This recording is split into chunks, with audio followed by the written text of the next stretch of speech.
نحمده ونصلي على رسوله الكريم أما بعد أعوذ بالله من الشيطان الرجيم بسم الله الرحمن الرحيم قل إن كنتم تحبون الله فاتبعوني يحببكم الله صدق الله مولانا العظيم بلغنا رسوله النبي الأمي الكريم ونحن على ذلك لمن الشاهدين والشاكرين والحمد لله رب العالمين خدا را سوئے مشتاقاں نگاہیں پیا پہ گر نباشت گاہ گاہے محمد کی محبت دین حق کی شرط اول ہے اسی میں ہو گر کامل تو سب کچھ نامکمل ہے اور کیا یہ خوب کفایت علی کافی لکھتے ہیں کہ کوئی گل باقی رہے گا نہ چمن رہ جائے گا پر رسول اللہ کا دین حسن رہ جائے گا اطلس و کم خواب کی پوشاک پہ نازا نہ ہو اس تنے بے جان پہ خاکی کفن رہ جائے گا اور جو پڑھے گا صاحب لولاک کے اوپر درود آگ سے محفوظ اس کا تن بدن رہ جائے گا آئیے اسی محبوب کی بارگاہ میں درود پاک کا ہدیہ پیش کرے اور دھوم پڑے اللہ سیدنا مولانا محمد المعظم دوبر کرم والی بارک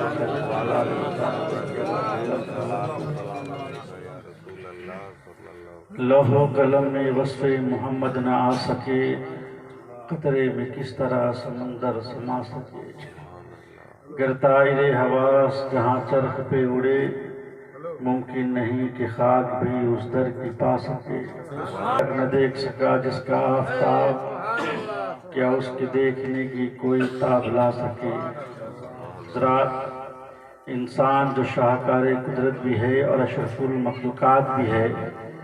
اسے مہد سے لحد تک انسانیت کی بیش بہا نعمت کے ساتھ اعلیٰ اخلاقی معاشرتی اقدار و روایات اور خلافت ارضی کی گراں قدر امانت و وراثت سے نواز کر رب کائنات نے گردش لیل و نہار کو اس کے لیے مسخر اور آغوش زمین اور رسط افلاک کو اس کی جولان گاہ عمل بنا دیا ہے رب فرماتا ہے سخر لکم ما فی السماوات و ما فی الارض جمیعا منہ زمین اور آسمان میں جو کچھ ہے اپنے حکم سے تمہارے لیے مسخر کر دیا اور آگے فرماتا ہے تمہارے لیے چاند اور سورج کو مسخر کر دیا جو برابر چل رہے ہیں اور تمہارے لیے رات اور دن کو مسخر کر دیا اور یہ سب اس لیے ہوا کہ اس کی عطا کردہ قلب صالح علم نافع اور فکر سلیم کے صحیح استعمال سے جہاں بنائے جنس کی خدمت کر سکے وہیں اپنے خالق اور مالک کے حضور سر بسجود بھی ہوتا رہے جو سجدہ اس کا مقصد تخلیق بھی ہے اور منتہائی عمل بھی ہے اور اس کی سعادت بندگی بھی ہے اور اس کے لیے فلاح و نجات دنوی اور اخروی کی ضمانت بھی اسی میں مضمر ہے رب فرماتا ہے وَمَا خَلَقْتُ الْجِنَّ وَالْإِنسَ إِلَّا لِيَعْبُدُونَ ہم نے جناتوں اور انسانوں کو اپنی ہی عبادت کے لیے پیدا کیا ہے آج ہر مومن مسلمان کی خواہش و تمنا ہے کہ وہ صاحب عرفان امکان ہو جائے اسے محبوبیت یزداں اور بقائے رحمہ نصیب ہو جائے وہ دنیا میں باوقار اور قبر حشر میں کامیاب و کامران ہو جائے تو یاد رکھو ارشاد خداوندی کے مطابق اس عظیم مقصد کے حصول کا صرف اور صرف ایک ہی طریقہ ہے کہ ہم تاجدار دو جہاں محمد مصطفیٰ صلی اللہ تعالیٰ علیہ وسلم کے مطیع فرمانبردار بن جائے کیونکہ رب فرماتا ہے قُلْ إِن كُنتُمْ تُحِبُّونَ اللَّهَ فَاتَّبِعُونِي يُحْبِبْكُمُ اللَّهُ وَيَغْفِرْ لَكُمْ ذُنُوبَكُمْ وَاللَّهُ غَفُورٌ رَحِيمٌ اے محبوب آپ فرما دیجئے کہ اے لوگوں اگر تم اللہ کو محبوب رکھنا چاہتے ہو تو پہلے میرے مطیع فرمانبردار بن جاؤ تو اللہ تعالیٰ تم کو بھی دوست رکھے گا اور تمہارے گناہوں کو بخش دے گا اور اللہ بخشنے والا مہربان ہے اس آیت پاک کے تحت صاحب تفسیر روح البیان نقل فرماتے ہیں کہ سرکار دو عالم صلی اللہ تعالیٰ علیہ وسلم نے جب کعب بن اشرف ان کے ساتھیوں کو دعوت اسلام دی تو انہوں نے جواب میں یہ کہا نحن ابناء اللہ وحباہ ہم اللہ کے بیٹے اور اس کے پیارے ہیں چنانچہ کعب بن اشرف ان کے ساتھیوں نے جب یہ کہا کہ ہم اللہ کے بیٹے اور اس کے پیارے ہیں تو خالق کائنات نے اپنے پیارے محبوب سے فرما دیا کہ اے محبوب آپ ان لوگوں سے فرما دیجئے کہ جو لوگ آپ کی وسیلے جلیلہ کے بغیر اللہ کی محبت کا دعویٰ کرتے ہیں، جو لوگ آپ کے دامن رحمت کو چھوڑ کر پھر بھی اپنے آپ کو اللہ کا پیارا سمجھتے ہیں، جو لوگ آپ کی اطاعت و فرما برداری کیے بغیر بارگاہ خداوندی میں قرب حاصل کرنا چاہتے ہیں، تو ان کو بتا دیجئے کہ اے لوگوں اگر تم اللہ کو محبوب رکھنا چاہتے ہو، اے لوگوں اگر تم اللہ کو عزیز رکھنا چاہتے ہو، اے لوگوں اگر تم اللہ کو دوست رکھنا چاہتے ہو، تو پہلے میرے مطیع فرما بردار بن جاؤ، اور جب تم میرے تابع فرما بردار بن جاؤ گے تو اللہ تعالیٰ تم کو بھی دوست رکھے گا، تمہارے گناہوں کو بخش دے گا، تمہیں جنت عطا کرے گا، اور تم بھی دونوں جہاں میں فلاح عظیم پانے والے ہو جاؤ گے، کیونکہ ارشاد باری تعالیٰ ہے میں یطع اللہ ورسولہ فقد فاز فوزا عظیما، اس نے اللہ اور اس کے رسول کی اطاعت کی اس نے بڑی کامیابی پائی۔ نعرہ تکبیر، نعرہ رسالت، خاندان سرکار حسن پیا، حضور سید شاہ رضوان الخدا قادری، شیر سرکار رضوان الخدا قادری، فیضان الخدا قادری، نعرہ تکبیر۔ سرکار دو عالم صلی اللہ تعالیٰ علیہ وسلم نے ارشاد فرمایا کہ میری ساری امت جنت میں جائے گی سوائے منکر کے۔ صحابہ کرام نے عرض کیا رسول اللہ وہ منکر کون ہے؟ آپ نے ارشاد فرمایا جس نے اللہ اور اس کے رسول کی اطاعت کی وہ جنتی ہے، اور جس نے رسول کی اطاعت سے انکار کر دیا وہ منکر ہے، وہ جہنمی ہے، جہنم میں ڈھکیل دیا جائے۔ حضرات ایک بات بتا دوں کہ کوئی کھلا ہوا کافر اگر رسول عربی صلی اللہ تعالیٰ علیہ وسلم کی عظمت و شان کا منکر ہو تو یہ تعجب خیز امر نہیں کہ وہ بیگانہ محض ہے۔ کلمہ اسلام کے ساتھ اس کا رشتہ ہی کیا ہے کہ وہ پیغمبر اسلام کا احترام بجا لائے گا، لیکن وقت کا سب سے بڑا ماتم تو یہ ہے کہ ایک گروہ جو اپنے آپ کو مسلمان کہتا ہے، مسلم معاشرے کے ساتھ مذہبی اشتراک کا بھی مدعی ہے، مگر دل کا غیظ اور زبان کی جسارت یہ ہے جو کہتا ہے کہ محمد عربی ایک نام بر ہیں، خدا کی جناب میں ان کی حیثیت ایک پیغام رساں سے زیادہ نہیں، وہ ہماری طرح بشر ہے، ایک معمولی بشر معاذ اللہ۔ حضرات ہو سکتا ہے کچھ لوگوں کے تئیں انداز فکر بہت زیادہ معیوب نہ ہو، لیکن حقیقت سے قریب ہو کر سوچئے تو انسانی تخیل کی یہی وہ منحوس سرزمین ہے جہاں سے عملی اور اعتقادی مفاسد کے بے شمار کانٹوں نے جنم لیا ہے۔ حضرات میں تو بس یہ بتا کر گزر جانا چاہتا ہوں کہ رب کی بارگاہ میں اس کے رسول کی کیا شان ہے۔ حضرات تفسیر کے کتابوں میں منقول ہے کہ زمانے رسالت کے آغاز میں بمصلحت یزدی ایسا اتفاق پیش آیا کہ چند دنوں تک نزول وحی کا سلسلہ رک گیا۔ کفار مکہ کو جب اس کی خبر ہوئی تو انہوں نے ذراہ تان یہ کہنا شروع کر دیا وَتَعَ رَبُّ مُحَمَّدٍ مُحَمَّدًا، محمد کے رب نے محمد کو چھوڑ دیا اور ان کی طرف سے نظریں پھیر دی۔ کفار کی اس بدگوئی سے سرکار کے قلب مبارک کو صدمہ پہنچا اور حضور اداس رہنے لگے۔ رحمت یزدانی سے اپنی محبوب کی اداسی دیکھی نہ گئی، خاطر اقدس کی تشفی کے لیے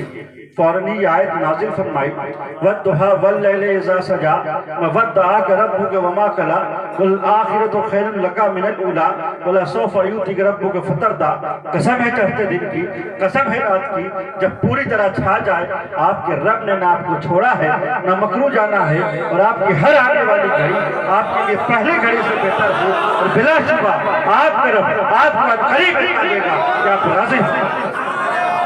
تکبیر، سید شاہ فیضان خدا قادری، مفتی نشی خان کائف بن شریف۔ خاص طور سے جو چیز قابل غور ہے وہ یہ ہے کہ محبوب خاموش ہے اور دشمنوں کے طعن کا جواب رب ذوالجلال دے رہا ہے۔ یگانت اور پاسداری کا یہ حقیقت افروز تعلق کیا کسی اور ڈرامے بر کے ساتھ بھی دیکھا گیا ہے؟ بعض علماء تفسیر فرماتے ہیں کہ اس آیت میں چڑھتے دن سے مراد حضور کا عارض تابہ ہے اور شب تاریخ سے اشارہ محبوب کی گیسویں انبری کی طرف ہے۔ گویا کہ مدعے کلام یہ ہے کہ اے محبوب اپنے رخ روشن پر زلفیں بکھیر کر تو دیکھیے کہ کیا ایسا چہرہ بھی گرہت و انقطاع کے قابل ہو سکتا ہے؟ کون کہتا ہے ہم تمہیں جدائی ہوگی یہ ہوا کسی دشمن نے اڑائی؟ حضرات سرکار دو عالم صلی اللہ تعالی علیہ وسلم ایک غزوے میں تشریف لے گئے، ایک جنگ میں تشریف لے گئے، اور اس نئے سفر میں ایک صحابی کا اونٹ گم ہو گیا۔ انہوں نے اپنے عقیدے کے مطابق حضور کے پاس حاضر ہو کے فریاد کی اور غیب کی خبر رکھنے والے رسول سے اپنے گم شدہ اونٹ کا پتہ دریافت کیا۔ حضور نے اپنے علم کی روشنی میں فرما دیا کہ تمہارا اونٹ فلاں وادی میں فلاں مقام پہ کھڑا ہوا۔ چنانچہ وہ صحابی الٹے پاؤں اپنے اونٹ کو لینے کے لیے روانہ ہو گئے۔ اب لشکر میں کچھ منافقین بھی تھے۔ جب انہیں یہ اطلاع ملی کہ حضور نے کسی صحابی کے گمشدہ اونٹ کا پتہ بتایا ہے تو ازراہ طنز وہ کہنے لگے وما یدری محمد بالغیب، محمد غیب کی باتیں کیا جانے۔ انہوں نے بالکل فرضی خبر بتائی ہے کہ اونٹ کسی مقام پہ، چھپی ہوئی باتوں کا حال انہیں کیا معلوم۔ جب سب واپس مدینہ آئے اور حضور کو خبر پہنچی کہ فلاں فلاں لوگ حضور کی علم کے بارے میں اس طرح کا طعن کر رہے تھے تو حضور نے ان سے بلا کر سوال کیا، ان سے کوشچن کیا، اس سے پوچھا گیا تو وہ بدل گئے اور کہنے لگے ہمارے قوم کے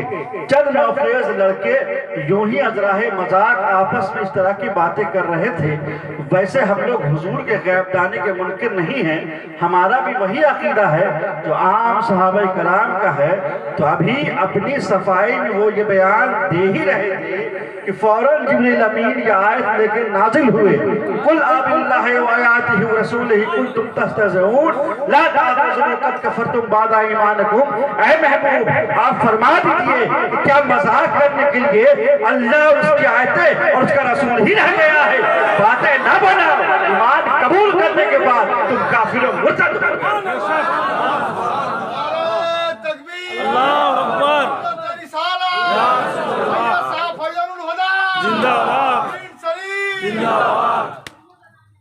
اس آیت کا تیور تو دیکھیے کہ تنبیہات کی لگاتار سرزنش لرزا دینے کے لیے کافی ہے۔ اس آیت سے پہلی بات تو یہ سمجھ میں آ گئی کہ رسول کے شان میں کسی طرح کا اہانت امیز جملہ فقط رسول ہی کا انکار نہیں ہے، خدا کا بھی انکار ہے۔ آج جو لوگ توحید اور خداوندی کا نام نہاد سہارا لے کر اس کے رسول کی تنقیص کرتے ہیں وہ اس گمان میں نہ رہے یہ تنقیص رسول کی ہی ہے، بلا یہ تنقیص شان خداوندی۔ اور اس آیت سے دوسری بات یہ بھی سمجھ میں آ گئی کہ رسول کے بارے میں علم غیب کا عقیدہ کوئی فرضی چیز نہیں ہے کہ اس کا مذاق اڑایا جائے۔ حضرات دنیا میں بڑے سے بڑے گناہوں کی معذرت قبول کی جا سکتی ہے لیکن شان رسول میں گستاخی کا جملہ استعمال کرنے والوں کی کوئی تعبیر نہیں سنی جائے گی۔ اور آگے سمجھ لیجئے کہ کلمہ گوئی اور اسلام کی ظاہری نشانیاں توحید رسالت کے نتائج و احکام سے کسی کو بچا نہیں سکتی ہے۔ لاکھ کوئی اپنے آپ کو مسلمان کہتا رہے، تنقیص شان رسول کے ارتکاب کی بات اس کے لیے دائرہ اسلام میں اب کوئی گنجائش نہیں ہے۔ تخفیف کے ذریعہ اس کے اخراج کا اعلان کر دینا ضروری ہے تاکہ مسلم معاشرہ اس کے نمائشی اسلام سے دھوکہ نہ کھا سکے اور اس کے ساتھ دینی اشتراک کا کوئی تعلق باقی نہ رکھا۔ سرکار دو عالم صلی اللہ تعالی علیہ وسلم نے ارشاد فرمایا من اطاعنی فقد اطاع اللہ، جس نے میری اطاعت کی اس نے اللہ کی اطاعت کی۔ تو اس جملے پہ یہودی مذہب کے لوگ بہت زیادہ چیبجبی ہو گئے، ان کے درمیان آپس میں جمگوئیاں شروع ہو گئی کہ اب آپ خدائی کا منصب لینا چاہتے ہیں، جس طرح خدا کی پرستش کی جاتی ہے اسی طرح آپ اپنی پرستش کرانا چاہتے ہیں۔ ابھی یہودی لوگ یہ کہہ رہے تھے کہ فوراً جبریل امین آیت لے کے نازل ہو گئے من یطیع الرسول فقد اطاع اللہ ومن تولی فما ارسلناک علیہم حفیظا۔ جس نے رسول کی اطاعت کی تحقیق کہ اس نے اللہ کی اطاعت کی، اور جس نے آپ کی اطاعت سے گریز کیا اس پہ آپ کا کوئی حضرات اس آیت میں پروردگار عالم نے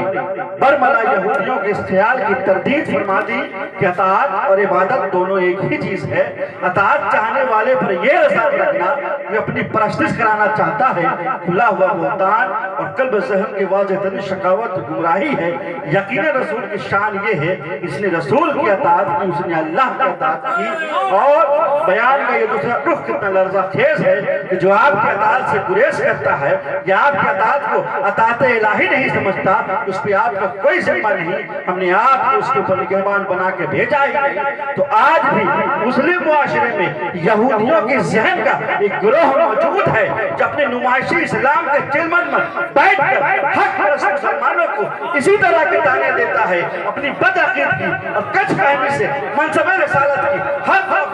وہ خدائی کا حق سمجھتا ہے. رسول اللہ صلی اللہ علیہ وسلم کی جائز تعظیم بھی اسے پرست نظر آتی ہے. بالکل یہودیوں کی طرح بات بات پہ ہمیں دہی تعنے دیتا ہے. کیسے لوگوں کو قرآن کی اس آیت سے حضرات ہم لوگ تو انبیاء کرام کے ماننے والے ہیں, اولیاء کرام کے ماننے والے ہیں, اولیاء کرام سے محبت رکھنے والے ہیں. وہ اولیاء کرام جن کے بارے میں رب نے فرما دیا الا ان اولیاء اللہ لا خوف علیہم ولا هم یحزنون, اللہ کے ولی وہ ہیں جن پہ نہ کوئی خوف ہے نہ کوئی غم ہے. تو جب یہ بے خوف یہ بے غم ہو تو کیوں نہ ہم ان کو مانیں اور ان کو مان کر ہم بھی بے خوف اور بے غم. جو ولیوں سے تعلق منقطع کرتے ہیں, جو ولیوں سے تعلق کو توڑتے ہیں, جو ولیوں کے پاس جانے سے روکتے ہیں, تو گویا اس حدیث قدسی کے مطابق وہ اپنا اعلان اپنا جنگ خدا سے لے رہے ہیں. حدیث قدسی ہے کہ رب نے فرما دیا من عادی لی ولی فقد آزادہ بالحرب, اس نے میرے کسی ولی سے دشمنی رکھی میں اس سے اعلان جنگ کرتا. اگر کوئی ولی کے پاس جانے سے روکے, ولی کو ماننے سے روکے, اپنے دل میں ولی کی محبت نہ دکھا کے چاہنے والے, احسن الہدا کو ماننے والے, قمر الہدا کو ماننے والے, تاج الدین شاکر کی ماننے والے. اچھا یہ بتائیے کہ میں آپ سے ایک بات پوچھنا چاہتا ہوں. سید شاہ رضوان الہدا اس علاقے میں ہمیشہ آتے رہے ہیں, ہمیشہ تقریر کرتے رہے ہیں, ہمیشہ بیانات کرتے رہے ہیں, ہمیشہ آپ لوگ سنتے رہے ہیں. تو یہ بتائیے کہ سید رضوان الہدا جب تقریر کرتے تھے تو اپنی تقریر میں کس کی محبت کا اظہار کرتے تھے, کن کی خوبی بیان کرتے تھے, کن کی صفت بیان کرتے تھے, کن سے محبت کرنے کے لیے لوگوں سے کہتے تھے؟ بتائیے. حضور صلی اللہ علیہ وسلم سے لو لگانے کے لیے کہتے تھے, حضور کی محبت ہی سینوں میں بساتے تھے. اب یہ بتائیے کہ آپ نے تو گواہی دے دی کہ رضوان الہدا جب تک زندہ رہے رسول کا چرچا کرتے رہے, رسول کا گن گاتے رہے, رسول کی تعریفیں کرتے رہے اور لوگوں کے دلوں میں رسول کی محبت کو جگاتے رہے. تو یہ بتائیے ابھی حضرت نے فرمایا کہ قبر میں سوال ہوگا ما کنتا تقول فی ھذا الرجل, تم ان کے بارے میں کیا کہتے تھے؟ قبر میں فرشتے سوال کریں گے تم ان کے بارے میں کیا کہتے تھے, کن کے بارے میں؟ رسول کے بارے میں. قبر میں رسول حاضر ہوں گے. اب کچھ لوگ کہتے ہیں کہ رسول قبر میں حاضر نہیں ہوں گے بلکہ قبر سے مدینے تک ایک راستہ کھول دی جائے گی اور یہیں سے پوچھا جائے گا کہ ان کے بارے میں کیا کہتے ہیں. تو جیسے اپنے گوار اپنے جاہل, اسے ہی سمجھتا ہے کہ فرشتے بھی جاہل. یہاں پر جملہ کو غور کہا جا رہا ہے حاضر رجل, ان کے بارے میں یہ مرد. حاضر ایک ہوتا ہے ہوا, انگلش میں نزدیک کے لیے دس اور دور کے لیے دیٹ. نزدیک والے کے لیے یہ نہیں کہا جائے گا کہ دیٹ مین, نزدیک والے کے لیے یہ کہا جائے گا دس مین, دور والے کے لیے کہا جائے گا دیٹ مین. اسی طرح عربی میں ہے نزدیک والے کے لیے کہا جائے گا حاضر رجل, حاضر مین, اور دور والے کے لیے کہا جائے گا ہوا رجل, ہوا مین. تو یہاں سوال ہو رہا ہے حاضر رجل یعنی کہ یہ وہاں پہ حضور حاضر ہوں گے اور ان کے بارے میں تم کیا کہتے ہیں؟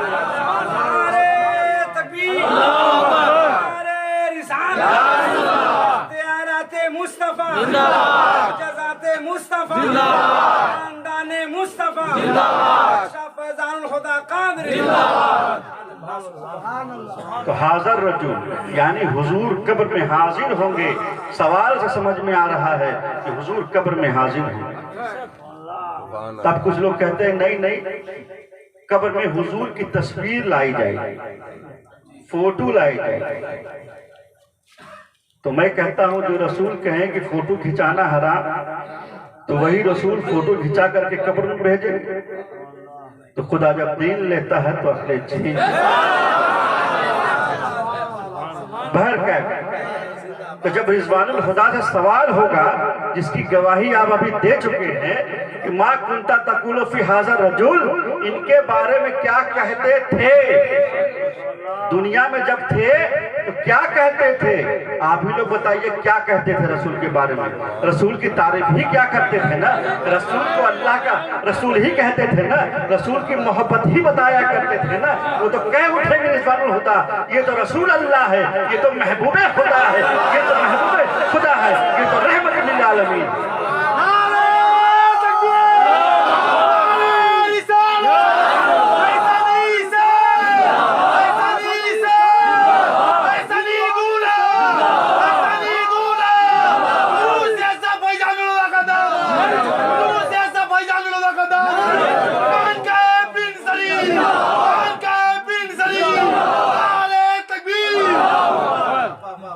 ما کنتا تقول فی حاضر رجل,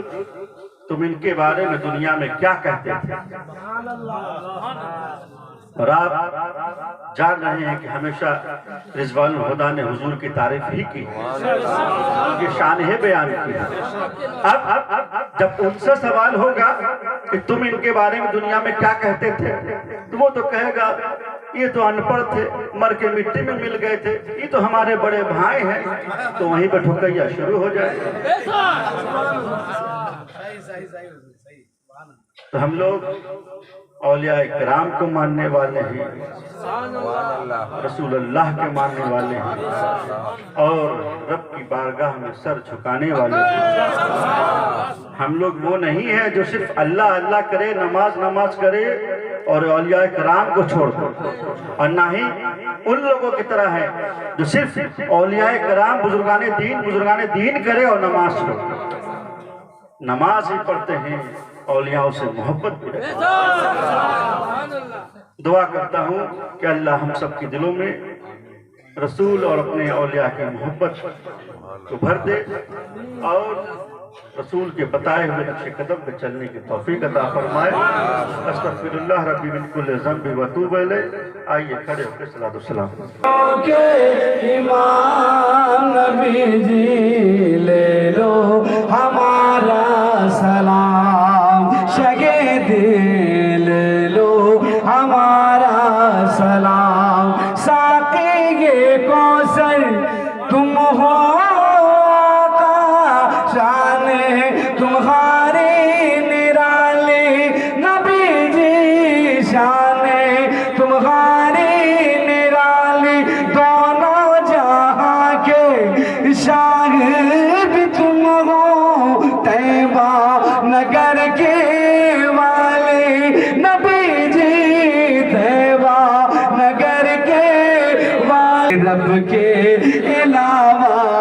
کوئی نہ جانے کیا ہے تمہارا مقام. نبی جی لے لو ہمارا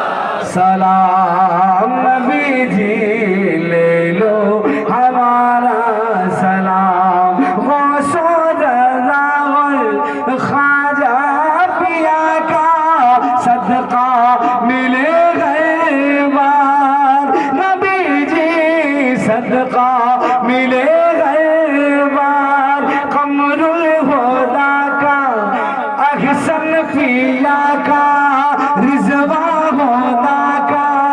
بھیکی ملے سرکار. نبی جی بھیکی ملے سرکار. اے کاش ہو جائے پنڈی نگر میں عمر میری تمام. نبی جی لے لو ہمارا سلام.